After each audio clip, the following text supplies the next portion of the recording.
ازيكم عاملين ايه؟ يا رب تكونوا بخير. بما اننا بقى داخلين على رمضان، كل سنه وانتم طيبين. ورمضان بقى يعني سحور، والسحور ما يحلاش غير بطبق الفول. تعالوا بقى النهارده نعمل شويه فول مع بعض حلو قوي. نقول على كام تكه كده ازاي نحافظ على لون الفول يبقى لونه حلو قوي معايا. اللون بتاعه ما يغيرش ما يغمقش مني، ازاي الفوليه تطلع. بصوا، دايبه كده. سهله قوي وبسيطه ومش هنحتاج وقت خالص ولا مجهود، وطعمه يجنن. تعالوا بقى نشوف عملناه ازاي. اول حاجه انا عندي تقريبا حوالي كيلو من الفول. الفول حاولوا تجيبوا الفول اللي لونها فاتحه، بلاش نجيب الفولايه الغامقه.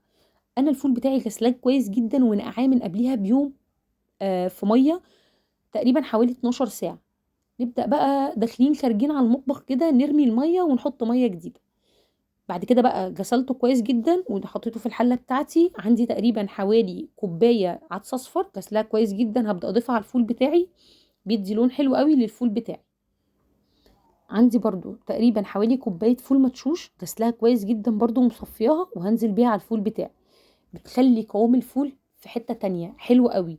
ولا هنحتاج ان احنا نحط نشا، ولا هنحتاج ان احنا نحط رز يغير من طعم الفول بتاعي. عندي بقى معلقة صغيرة كده مليانة بابريكا. عندي معلقة برضو صغيرة مليانة كركم، بيدي لون حلو قوي للفول. ومش هيغير في طعم الفول بتاعي خالص.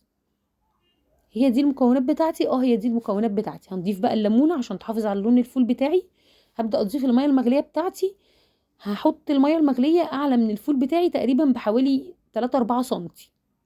وهبدأ احطه على نار عالية بحيث ان هو يغلي معايا. اول ما يبدأ يغلي، اصغر عين عندي على البوتاجاز هبدأ اضيف الفول بتاعي.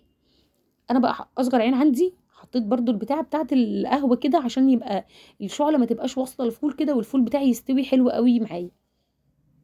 الفول ده تقريبا خد معايا حوالي 3 ساعات ونص. والفولة طلعت معايا مش عايزة اقول لكم دايبة. والقوام بتاعه ولا محتاجين نشا ولا اي حاجة. وطعمه يجنن. بصوا، حلو قوي. اللون بتاعه حلو قوي، قوامه حلو قوي. احلى بكتير من اللي احنا بنشتريه طبعا من المحلات. العلب اللي احنا بنجيبها اللي بقت اسعارها بقت غريبة يعني. ده شوية فول يعني مش هيكلفوا مننا اي حاجة في البيت ومش هياخد وقت خالص. وطعمه يجنن. بصوا، حلو قوي. يا رب تكون الوصفة عجبتكم. مستنية طبعا رأيكم، مستنية كومنتاتكم، وإن شاء الله نتقابل فيديوهات تانية كتير.